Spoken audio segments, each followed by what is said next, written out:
Yes, may paraan. Aniya, tumaas ang mga kilay ni William na bahagyang ikiniling ang ulo. Pwede kang tumanggi. Sasabihin ko sa kanila na hindi mo gustong halikan kita. That you don't like to participate. Yes, that's it. Tinitigan ng binata ang dalagita. Noon lamang gustong napagtuunan ng pansin ng binata si Marga. Para dito kapatid na rin ang turing nito sa dalagita dahil nga matalik nitong kaibigan si Patrick since elementary days. Pero minsan ay talagang nagtataka si William kung bakit itong huli ay may mga binatilyong malimit na pagkikita sa bahay ng mga Antonio.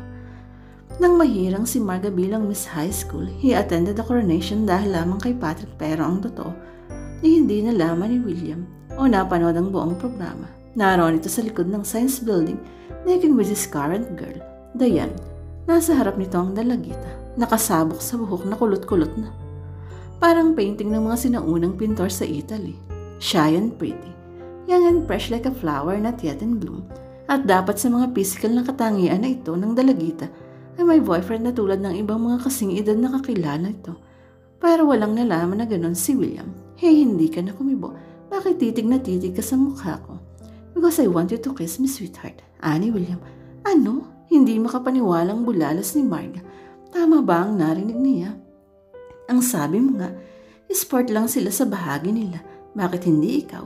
And where you're not supposed to kiss me outside. The mere fact na sinasabi mo sa akin ito ay nandadaya ka na. Pagkatapos ay gusto mo pang umiwas. You can cheat, can't you? Nakangiting sinabi nito. Pero hindi siya makaapuhap ng sasabihin. Sa palagay niya ay nalalamig ang buo niyang katawan. Sana si Mang Tasyo na lamang ang dumaan kahit na siguro hindi ito naliligo. Nagbibiro ka lang, diba? Sweetheart, I've never been serious in my whole life. Besides, this is just a game. This sport. Walang masabi si Marga, nanatiling nakatanga. Nanlaki ang mga mata niya at napalunok siya ng banayad na hawakan ni William ang baba niya at itingala. This is already cheating, you know. Ikaw ang dapat na humalik sa akin, not the other way around. Bulong ni William habang unti-unting bumababa ang ulo nito. Tulad sa isang slow motion patungo sa mga labi niya. Gusto niyang umatras at umiwas pero tila siya na estatwa sa kinatatayuan. When he touched her lips, ipinigit niya ang kanyang mga mata on instinct and he gave her the softest and gentlest kiss ever. Pagkatapos ay unti-unti rin ang pagbitaw na ginawa nito sa kanya that she even parted his lips a little. Nang magmulat ng mga mata si Marga ay litong tinitigan niya si William. Nakita niyang nagsasalubong ang mga kilay nito. Hindi niya maunawaan ang ekspresyong nakabadya sa mukha ng binata. Pero naglap lamang ayon, ngumiti ito. So there, mission accomplished, casual nitong sinabi. Kumislap ang mga mata ni Marga sa biglang pahumuunang luha sa mga mata niya. She blinked the mist away and swallowed her. There's no need to be misty-eyed, sweetheart. I just give you the fastest kiss on record. Marahan at banayad ang tiling nito, pero nahihimigan niya ang amusement. Bahagyang umatras ang dalawang hakbang ng dalagita. Pagkatapos ay tumalikod at patakbong bumalik sa building. Hindi pa siya halos nakakapasok ay nagkakantsawan ang mga classmates. Nanlalambot ang mga tuhod na naupo siya sa baldosa. Bahagyang humihingal.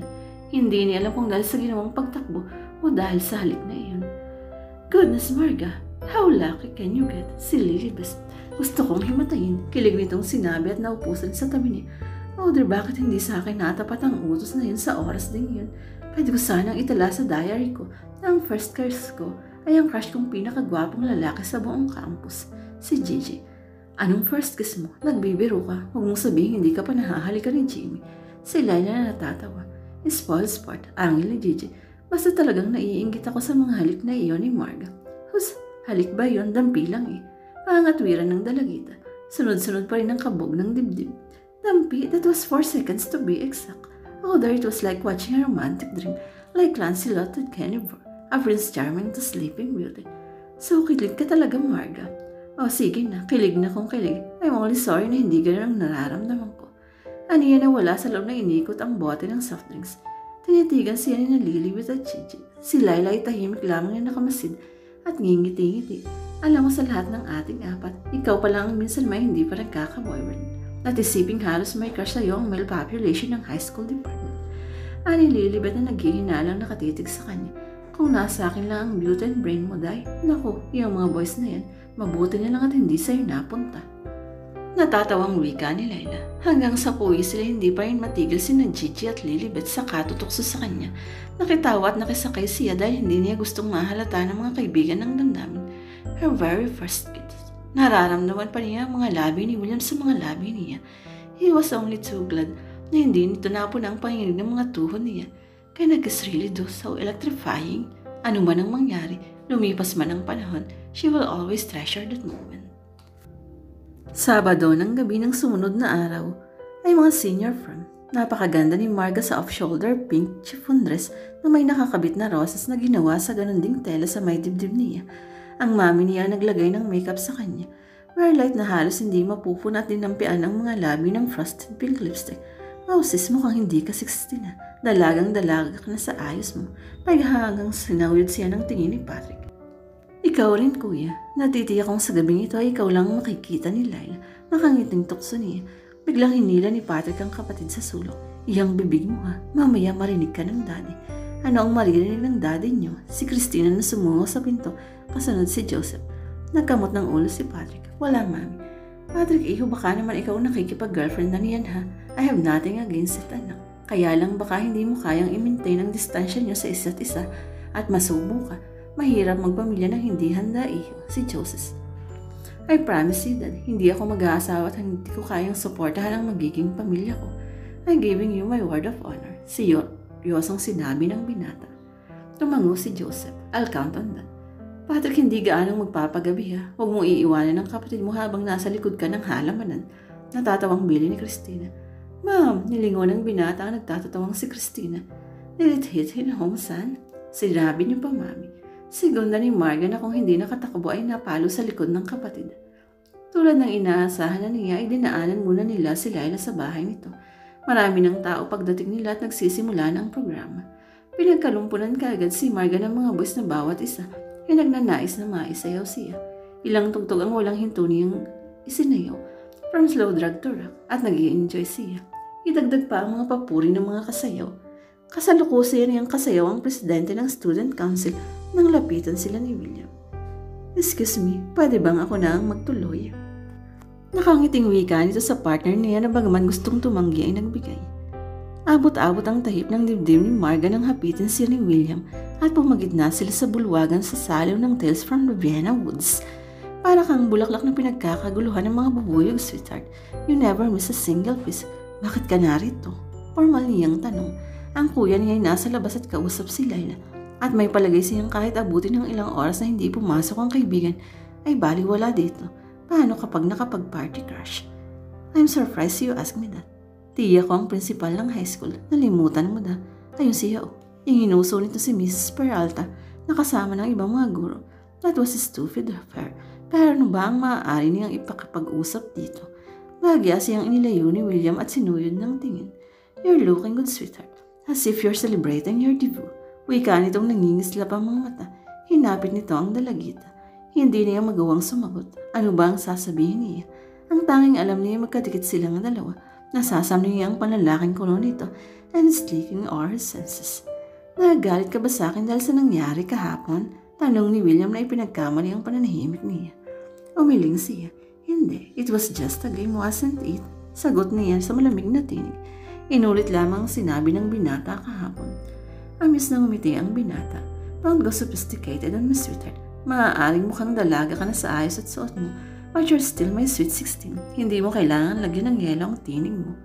Siguro nga, dahil hindi ko alam ang mga isasagot ko sa mga sinasabi mo, maliban sa gusto kong itanong kung bakit ka gumamit ng possessive pronominal adjective na para mang pag-aari mo ako. Malakas na tumawa si William na ikinalingon ng mga ibang nagsasayaw sa kanila.